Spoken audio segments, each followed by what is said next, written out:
Hello mga kaibigan. May concern lang ako kasi I have a Nissan Terra VL yun. Pero dito tayo sa loob. It's at 37,930 kilometro. Problema, marami na siyang problema. So maghingi akong mga advice sa inyo mga kaibigan.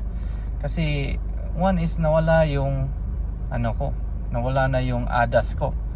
So dito sa driver assistance, wala na, parking aids na lang. And then pumunta ako sa service center.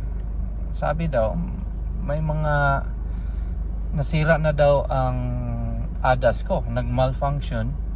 And then ang serpentine belt tensioner may sira na rin daw.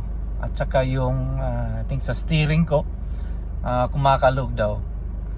And sabi niyang mabait naman yung yung service center na na attendant. Sabi niya baka makakuha pa siya ng warranty, under warranty pa. And then tumawag siya sa akin ulit. Sabi daw ng manufacturing hindi daw ibigay ang warranty kasi 5 years na daw. Sabi ko sa kanya 2019 nabili itong Terra ko, and it's still 2003, so it's still basically 4 years. So maghingi ako ng advice sa inyo mga tol, mga kaibigan, kung anong gagawin ko. If you're listening here Nissan, siguro